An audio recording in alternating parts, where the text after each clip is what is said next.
आपके आसपास के क्षेत्र में राशन, फल, सब्जी, दूध और दवाइयों का पूरा ब्यौरा। इसका उद्देश्य मात्र यही है कि लोग अनावश्यक घरों से ना निकले, कि लोग इस ऐप का अधिक से अधिक उपयोग करें ताकि मौजूदा संक्रमण से हम लोग लड़ पाए। आज ही डाउनलोड करें बाजार मोबाइल ऐप। घर में रहें, सुरक्षित रहें।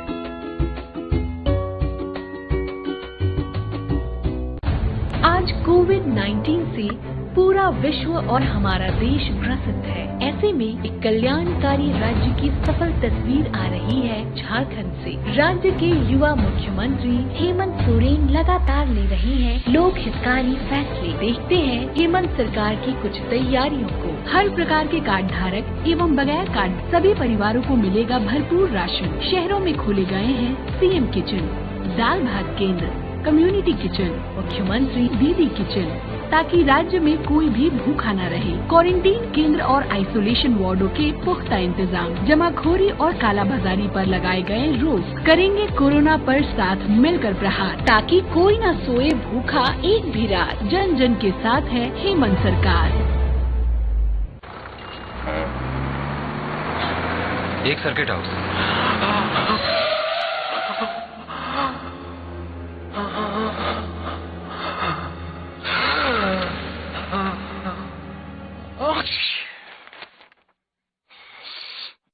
नोवेल कोरोना वायरस बीमारी को फैलने से रोका जा सकता है। खांसते और छींकते वक्त अपने मुंह पर रुमाल और टिश्यू रखकर इसे फैलने से रोक सकते हैं। अपनी सुरक्षा के लिए हमारी मदद करें। अगर आपको खांसी, बुखार या सांस लेने में तकलीफ हो तो तुरंत नजदीकी स्वास्थ्य केंद्र जाएं या हेल्पलाइन नंबर 911123978046 पर संपर्क करें।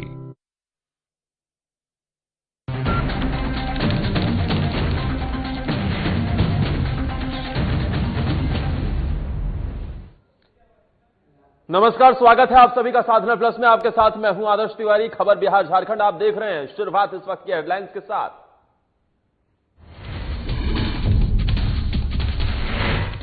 कोरोना वायरस को लेकर राजधानी रांची में डीसी ने की पीसी। झारखंड में कोरोना मरीजों की संख्या बढ़कर हुई 104। राजधानी रांची में पाए गए 76 मरीज। प्रशासन ने दिया सावधानी बरतने का निर्देश। कोरोना वायरस के साथ चमकी बुखार की मार झेल रहे लोग। मोतिहारी में चमकी बुखार की चपेट में आए 6 बच्चे। इलाज के बाद 4 बच्चों को मिली छुट्टी। अस्पताल प्रशासन ने कहा घबराने की बात नहीं। धनबाद स्थित झरिया थानेदार की दिखी दबंगई। थानेदार ने स्थानीय निवासी को थाने में बुलाकर की गाली गलौज। पीड़ित ने थानेदार के खिलाफ दर्ज कराई ऑनलाइन एफआईआर। और वज्रपात की चपेट में आने से गुमला में 2 लोगों की मौत, कई लोग गंभीर रूप से घायल। बीडीओ ने मृतकों के परिजनों का मुआवजा देने का दिया आश्वासन।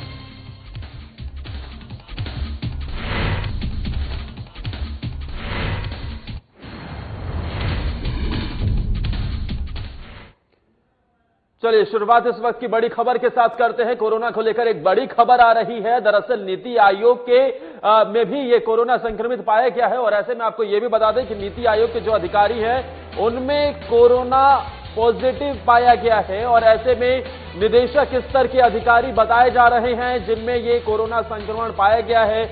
और इसी को देखते हुए आपको ये भी बता दें कि स्वसंगरोध में अधिकारी को भेजा गया था। नीति आयोग के ये अधिकारी हैं जो निदेशक स्तर के अधिकारी बताए जा रहे हैं जिसमें कोरोना संक्रमण पाया गया है और स्व संगरोध में इन अधिकारी को भेजा गया था। ऐसे में आपको यह भी बता दें कि नीति आयोग कार्यालय को निर्धारित प्रोटोकॉल के अनुसार सील भी कर दिया गया है। यानी एक के बाद एक अब कई विभाग भी इसकी चपेट में आ रहे हैं। पहले हमने देखा था आयुष मंत्रालय में भी ऐसा एक केस निकलकर सामने आया था, लेकिन इस बीच नीति आयोग के अधिकारी कोरोना संक्रमित पाए गए हैं। हमारे साथ इस बड़ी खबर पर ज्यादा जानकारी देने के लिए बिहार झारखंड संपादक कुंदन कृतज्ञ फोन लाइन पर जुड़ गए हैं। कुंदन जी, फिलहाल क्या ताजा जानकारी मिल रही है?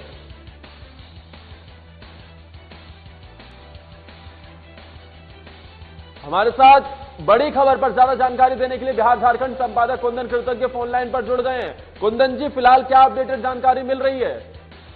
देखिए आदर्श, नीति आयोग प्रधानमंत्री नरेंद्र मोदी की महत्वाकांक्षी परियोजनाओं के लिए बनाई एक आयोग था और इस आयोग का दफ्तर नई दिल्ली के संसद मार्ग, जो कि एक कह लें कि वीवीआईपी इलाके से आता है, और उस इलाके के इस दफ्तर में के एक निदेशक स्तर के अधिकारी, आप कह सकते हैं कि ग्रेड 1 ग्रुप क स्तर के अधिकारी को सुबह 9 बजे ये कोरोना संक्रमण की पुष्टि हुई है और उसके बाद इस पूरे दफ्तर को सील कर दिया गया है। इस पूरे दफ्तर को सैनिटाइज करने की का काम जारी है और नीति आयोग को अगले 3 दिनों तक के लिए बंद कर दिया गया है। यह एक बड़ी खबर इसलिए बन रही है क्योंकि नीति आयोग का जो गठन हुआ था वह योजना आयोग को भंग करके नीति आयोग का गठन किया गया था और प्रधानमंत्री नरेंद्र मोदी को आर्थिक और तमाम देश से जुड़े मुद्दों पर सलाह देने के लिए यह आयोग काम करता है। और अगर इस दफ्तर के किसी ग्रेड 1 स्तर के अधिकारी को कोरोना संक्रमण होता है, मतलब खतरे का स्तर आप अंदाजा लगा सकते हैं। और इसके पहले आपको आदर्श एक बात और बता दें कि अब से कुछ दिन पहले ही नई दिल्ली के जोरबाग स्थित जो नागरिक उड्डयन मंत्रालय का दफ्तर है राजीव गांधी भवन में, उसमें एक व्यक्ति को कोरोना संक्रमण की पुष्टि हुई थी जिसे 3 दिनों के लिए बंद कर दिया गया था। और उसके बाद हरदीप सिंह पुरी जो नागरिक उड्डयन मंत्री हैं, उन्होंने ट्वीट कर वापस दोबारा से उस ऑफिस को खोले जाने की और वहां से कामकाज को शुरू करने के बारे में ट्वीट किया था। तो जिस तरीके से नागरिक उड्डयन मंत्रालय के दफ्तर में और नीति आयोग के दफ्तर में कोरोना संक्रमण की पुष्टि हुई है, आप कह सकते हैं कि मामला काफी गंभीर है। आदर्श कुंदन जी, इस बारे में कुछ पता चल पाया है कि आखिर जो अधिकारी में कोरोना का संक्रमण पाया गया है, क्या किसी कोरोना संक्रमित की चपेट में वो आए थे, कैसे ये कैरियर बना? देखिए आदर्श, 2 चीजें हैं। जो स्वास्थ्य विभाग का अपना एसओपी है, जो प्रोटोकॉल है, जिस प्रोटोकॉल के तहत किसी भी कोरोना संक्रमित मरीज का इलाज किया जाता है या बाकी जो दूसरी व्यवस्थाएं हैं, उन व्यवस्थाओं के तहत कोरोना संक्रमित मरीज की एक तो पहचान नहीं बताई जाती है और दूसरा अब इनके ट्रैवल हिस्ट्री और बाकी बैक ट्रेसिंग की जाएगी और उसके बाद यह पता लगाया जाएगा कि आखिर इन्हें कोरोना का संक्रमण कहां से आया और किस स्तर का संक्रमण है। सबसे महत्वपूर्ण बात यह है आदर्श कि आज मंगलवार का दिन है, कल सोमवार था, इसके पहले 2 दिन शनिवार और रविवार को ये छुट्टियां होती हैं सरकारी दफ्तरों में। इसको लेकर आप कह सकते हैं कि संक्रमण कहीं ना कहीं पिछले सप्ताह 20 तारीख के बाद से, जब से सरकारी कार्यालय खुलना शुरू हुए थे 21 तारीख से, तब उससे लेके शुक्रवार के बीच में कहीं ना कहीं यह संक्रमण हुआ है और इसके लिए स्वास्थ्य विभाग अपनी तरफ से तमाम कार्रवाई कर रहा है। उस पूरे दफ्तर को सैनिटाइज करने की कोशिश की जा रही है और सैनिटाइज करने के बाद इस दफ्तर को 3 दिनों के लिए सील किया गया है। अब उनके ट्रैवल हिस्ट्री और बाकी चीजों की पड़ताल करने के बाद ही यह स्पष्ट हो पाएगा कि आखिर संक्रमण का सोर्स क्या रहा था।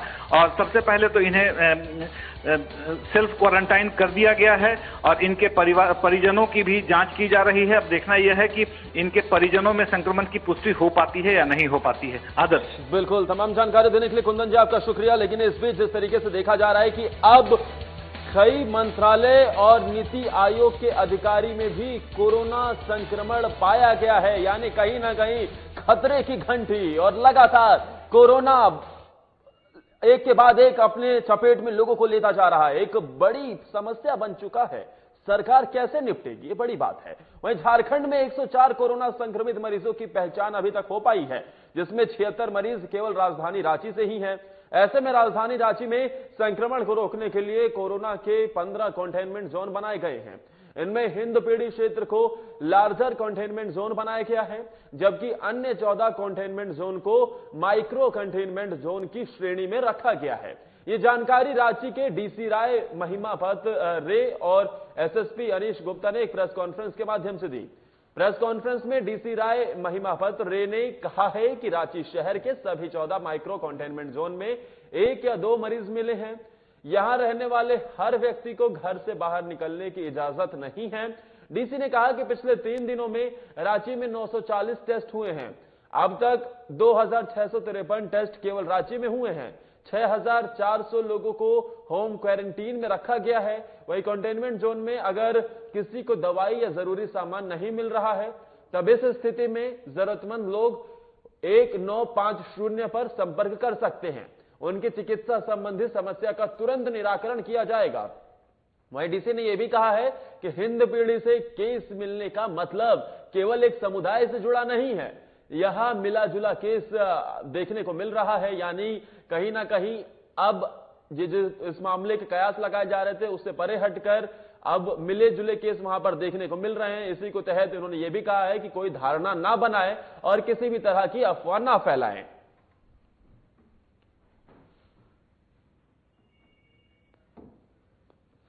कहीं पढ़ा था कि संक्रमण फैल रहा है, कॉन्टैक्ट ट्रेसिंग के माध्यम से लोग नहीं निकल के आ रहे हैं।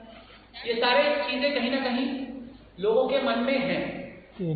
तो उसको मैं कहना चाहूंगा कि देखिए, रांची में अकेले 2653 टेस्ट किए जा चुके हैं। 2653 टेस्ट सिर्फ रांची में किए गए हैं। और अगर ये एवरेज से कंपेयर करें तो बहुत जगहों से बहुत हायर टेस्टिंग यहां पे हो रही है, और वो यही एक कारण है जिसकी वजह से हमें ज्यादा एसिम्प्टोमेटिक केसेस मिल रहे हैं। और ऐसे में प्रशासन ने यह भी अपील की है कि लोग अफवाह से बचे, क्योंकि इस बीच अफवाहों का बाजार भी गर्म देखने को मिलता है। और इस बीच जो डीसी वहां पर जानकारी दे रहे हैं कि लगातार राजधानी रांची में केस निकलकर सामने आ रहे हैं। 76 मरीज केवल राजधानी रांची से आए हैं। कुल आंकड़ा झारखंड का 104 है, जिसमें से राजधानी रांची में अकेले 76 केस निकलकर सामने आए हैं। यानी कि 50% से भी ज्यादा केस एक जगह से निकलना ये बता रहा है कि सख्ती बरतनी होगी और रांची में और कड़ाई से पेश आना होगा। और सबसे बड़ी बात कि राजधानी रांची का हिंदपीढ़ी क्षेत्र जो परेशानी का सबब लगातार प्रशासन के लिए बना हुआ है। हमारे साथ रांची संवाददाता चंदन वर्मा फोन लाइन पर जुड़ गए हैं। चंदन, हिंदपीढ़ी में फिलहाल कैसी स्थिति नजर आ रही है, क्योंकि सबसे बड़ा परेशानी का सबब हिंदपीढ़ी ही है। जी देखिए आदर्श कि जैसा कि बीते दिन में भी हिंदपीढ़ी से मामला जो है वो ज्यादा निकल के आ रहे हैं, और आज भी एक मामला जो है वो हिंदपीढ़ी से निकल के आया है। तो यानी अब कहें कि रांची में कुल जो है कोरोना वायरस पॉजिटिवों की जो संख्या है वो 76 हो गई है। तो इससे कहीं ना कहीं जिला प्रशासन भी चिंतित है।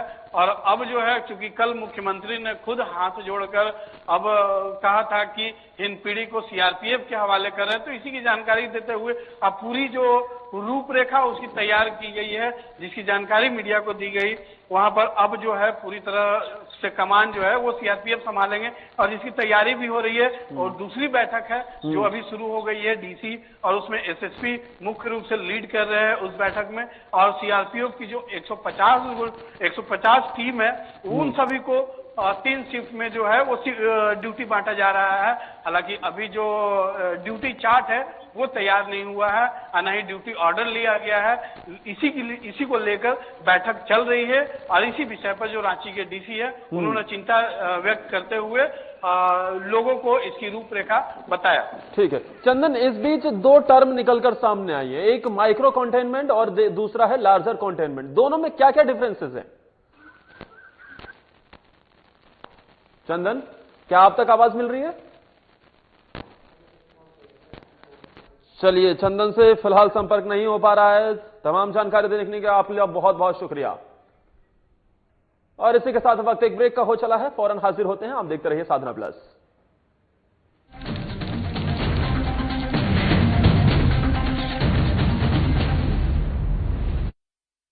रहने की ताकत दुनिया को हमने दिखाई है, अकेले घर पर रहकर कोरोना की करनी विदाई है। स्वस्थ रहेंगे, स्वस्थ रखेंगे, हर घंटे हम हाथ धोएंगे, ना भीड़ में जाएंगे, ना भीड़ हम बनाएंगे। झारखंड में कोरोना को नहीं फैलने देंगे, सजग रहेंगे, संयमित रहेंगे, अफवाहों को ना हम सुनेंगे। सरकार प्रशासन की हर बातों पर करेंगे अमल, कोरोना को हराकर लौटाएंगे हम चहल पहल। हर घंटे में 20 सेकंड तक साबुन से हाथ धोएं। जिनमें दिखे लक्षण उनसे 2 मीटर की दूरी बनाएं। लक्षण दिखने पर डॉक्टर से जांच करवाएं। नाक का मुंह पर हाथ न लगाएं। हर क्षेत्र से कोरोना को भगाएं, सजग रहें, स्वस्थ रहें। हेमंत सरकार, हर पल आपके साथ। सूचना और जनसंपर्क विभाग, झारखंड सरकार द्वारा जनहित में जारी।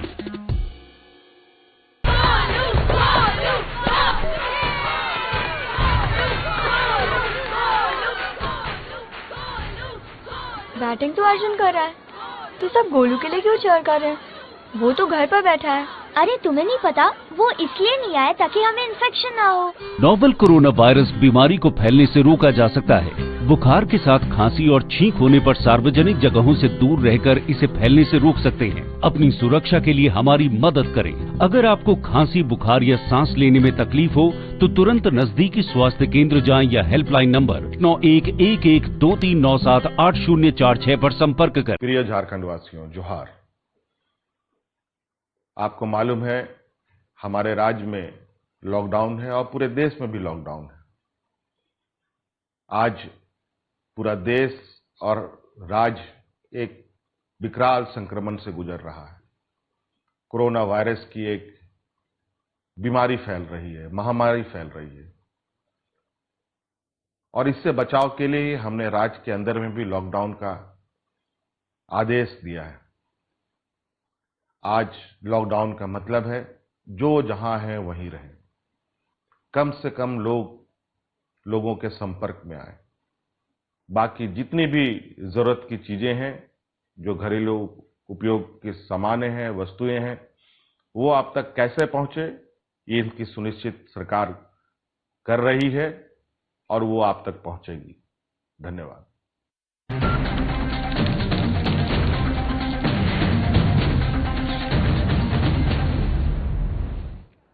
कोरोना वायरस का असर देश के साथ साथ बिहार में भी व्यापक रूप ले चुका है। इसी के साथ बिहार वालों की समस्या बढ़ती नजर आ रही है। मोतिहारी से अभी लोग कोविड-19 से लड़ ही रहे हैं कि लोगों की परेशानी बढ़ाते हुए चमकी बुखार ने भी जिले में दस्तक दे दी है।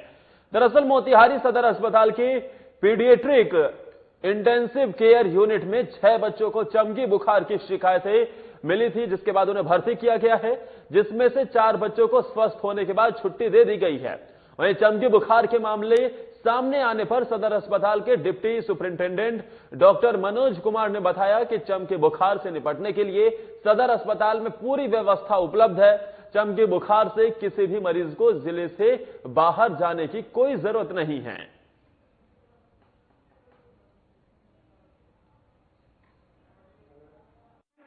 कहाँ घर पे किसान का भेल बाबा बुआ के चमकी बुखार है। चमकी बुखार है। कई साल बने? आज 5 दिन है। 5 दिन से इलाज चला था? चला था। डॉक्टर लोग अच्छा से देखा था कि ना? हाँ देखा था। दर्द दवा ठीक है। कैसी बुझाल की चमकी के बीमारी है? हाथ पैर आँख मुंह चमकाने लगा। इसके बाद क्या की? चमकाने से बंद हो गया मुंह आँख हो और आँख टरेर के चिल्लाने लगा। आए थे जब ये 3 बच्चे भी भर्ती हैं और एक का आज डिस्चार्ज कर दिया गया है। क्या स्थिति? अभी तीनों बच्चे ठीक हैं। कहाँ से पेशेंट सब आया जानकारी? ये तो देखना पड़ेगा, रजिस्टर से देखना पड़ेगा। और डॉक्टर विजय हैं, ये ज़्यादा बता सकते हैं। क्या इसके लिए सुविधा क्या रखे हैं, क्या प्रचार प्रसार करा रहे हैं? अब तो मरीज आ रहे हैं और जो हर पीएचसी के डॉक्टर को कहा गया है कि सदर अस्पताल मोतिहारी में बच्चे को रेफर किया जाए। और कोरोना वायरस के बाद चमकी बुखार ने भी बिहार में दस्तक दे दी है। ऐसे में परेशानी बढ़ रही है, लेकिन सदर अस्पताल के सुपरिंटेंडेंट का साफ तौर पर कहना था कि कोई भी समस्या वाली बात नहीं है। जो केस निकलकर सामने आए थे उसमें से 4 बच्चों को छुट्टी दे दी गई है। 6 कुल चमकी बुखार की शिकायत पर 6 बच्चों को भर्ती कराया गया, जिसमें से 4 को छुट्टी दे दी गई है, वो ठीक हो गए हैं। लेकिन इस बीच क्योंकि एक तरफ जहां देश कोरोना की मार झेल रहा है, तो दूसरी तरफ जो इस तरीके के केस निकलकर सामने आ रहे हैं जैसे चमकी बुखार, ये अस्पताल प्रशासन और सरकार की भी मुश्किलें खड़ी करते नजर आ रहा है।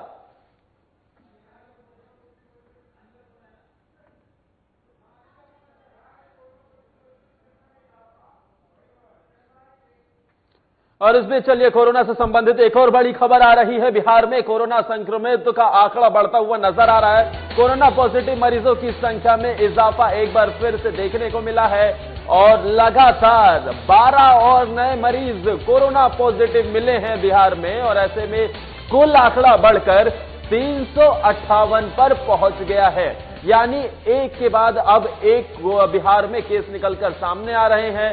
ताजा आंकड़ा जो है उसके लिहाज से गोपालगंज से 6 केस निकलकर सामने आए हैं, सासाराम से 2 और कैमूर से 4 पॉजिटिव केस निकलकर सामने आए हैं। स्वास्थ्य विभाग ने जानकारी देते हुए बताया कि बिहार में कोरोना पॉजिटिव मरीजों की संख्या में इजाफा हुआ है। 12 और नए मरीज मिले हैं, जिसके चलते ये आंकड़ा 358 पर पहुंच गया है। और खास बात यह है कि अब ये अलग अलग इलाकों में भी बिहार के दस्तक देने लगा है।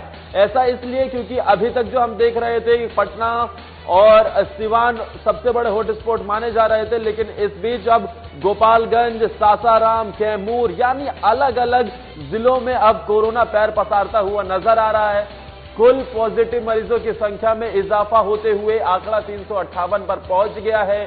350 का आंकड़ा पार करना नीतीश सरकार की मुश्किलें और बढ़ाता हुआ नजर आ रहा है, क्योंकि कहीं ना कहीं बिहार में अभी जांच का दायरा भी बेहद कम है। एक तरफ सरकार हालांकि ये जरूर आश्वासन दे रही है कि हम डोर टू डोर जिस तरीके से पोलियो को लेकर अभियान चलाया था वैसा अभियान चला रहे हैं, लेकिन अभी कोरोना जांच का दायरा कम है।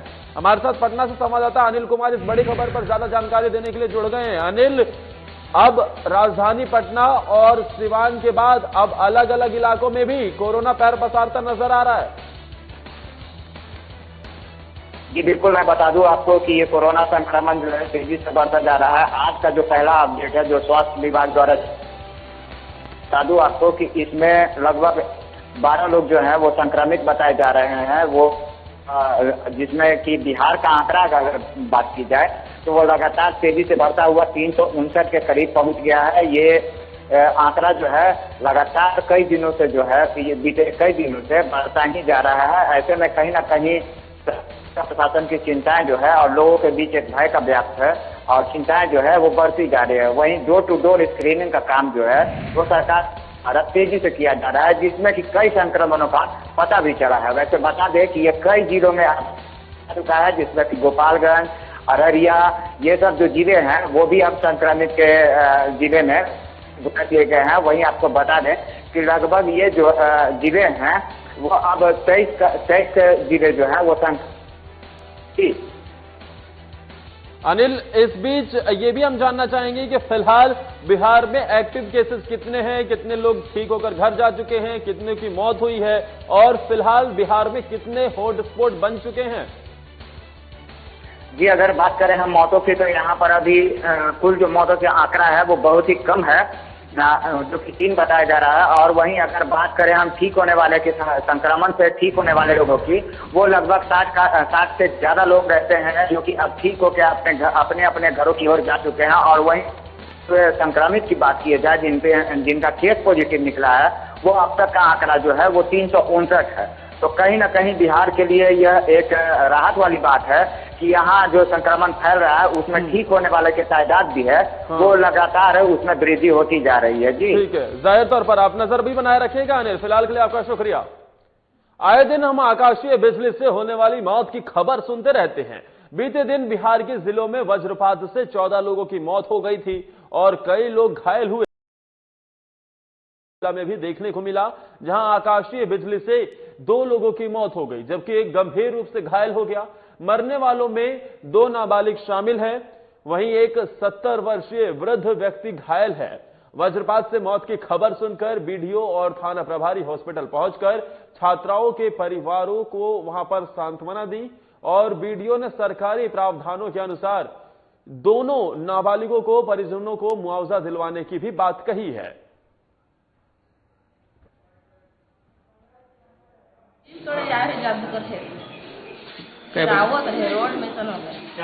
क्या बजे घटना है? काय बजे पता नहीं, मोबाइल इधर। अच्छा ठीक है, और कर साथ क्या कर रहे हैं? वो बुढ़ा रहे और छुआ दियोर में रोड में। ठीक। ये दोनों बच्ची बड़ा नियम बाकी है। ये लोग खेत में बीन तोड़ने के लिए गई हुई थी।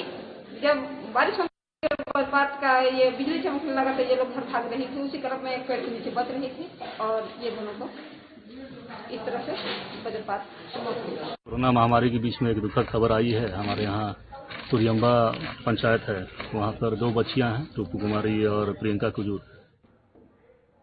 पूरा देश जहां कोरोना महामारी को लेकर चिंतित है, वहीं झरिया थानेदार को अपनी दबंगई से फुर्सत नहीं है।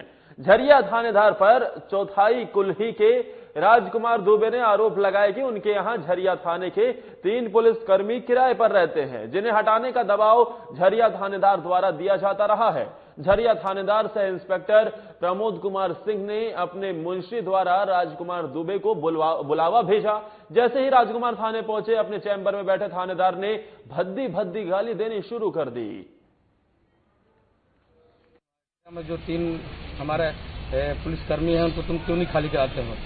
हम बोले सर वो तो हमारे डेरा में शांतिपूर्वक है, ऐसा कोई बात नहीं है सर।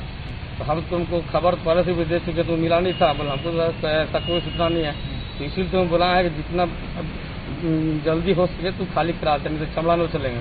आरोप एक व्यक्ति के द्वारा सोशल मीडिया में भी इस मुद्दे को उठाया गया है, जिस संदर्भ में अनुमंडल पुलिस पदाधिकारी सिंदरी को इस संदर्भ में जांच के लिए दिया गया है कि ये पूरा प्रकरण क्या है और इन आरोप में क्या सच्चाई है, और आरोप में अगर सच्चाई पाई जाती है, अगर पुलिस पदाधिकारी या हमारे साथ धनबाद संवाददाता अमित सिन्हा फोन लाइन पर जुड़ गए। अमित, फिलहाल क्या पूरी जानकारी मिल रही है? देखिए आदत, ये मामला शुक्रवार का ही है, जब झरिया इंस्पेक्टर ने कथित जो पीड़ित परिवार है उसे अपने कार्यालय में बुलाकर दफ्तर में जो है उसके साथ मारपीट और गाली गलौज किया है। तो इसके बाद जो है इन्होंने जो है ऑनलाइन एफआईआर किया है और उसकी कॉपी डीजीपी को दी थी और सोशल मीडिया में भी ये मामला जो है वो आया। इसके बाद जो है ये मामला तूल पकड़ने लगा और आज सीनियर एसपी ने मीडिया से संज्ञान लेते हुए कहा है कि इस मामले को निष्पक्ष रूप से जांच की जाएगी और इसके लिए बतौर जो झरिया सिंदरी डीएसपी है उन्हें जांच का जिम्मा दिया गया है और जांच के बाद जो है अगर मामले में सही से अगर जो इंस्पेक्टर हैं अगर वो दोषी मिलते हैं तो उन पर कार्रवाई की जाएगी। लेकिन सबसे बड़ी बात यह है कि जिस ढंग से ये मामला बताया जा रहा है, थानेदार ने कुछ लोगों से ये बात कही है कि उसने कोई गाली गलौज और मारपीट नहीं की है, लेकिन उस जो 3 जो अधिकारी उसके यहाँ रह रहे हैं वो चूंकि थाना से जगह उनका दूर है, उसे आने में देरी होती है, इस लिहाज से उसे जो है वहां से हटाने के लिए कहा गया था। लेकिन हटाने का अधिकार और किसने दे दिया, किसके आदेश पे उन्होंने ये जो है ऐसी दबंगई दिखाई है कि कोई भी किराए के मकान में आप अगर चाहें तो आपके कर्मचारी आप उन्हें आदेश दे सकते हैं, लेकिन किसी को जबरन धमकी देना, उसके साथ गाली गलौज करना, मारपीट करना, ये गंभीर मामला जरूर है। और ये इससे ये जरूर साबित हो रहा है कि इंस्पेक्टर ने बिल्कुल जाहिर तौर पर थानेदार की दबंगई देखिए किस तरीके से अपनी दबंगई के चलते ये आदेश दिया गया कि जो घर में किराए पर रह रहे हैं पुलिसकर्मी उन्हें निकाल दिया जाए। और इसी के साथ इस बुलेटिन में फिलहाल के लिए मेरे साथ इतना ही। आप देखते रहिए साधना प्लस।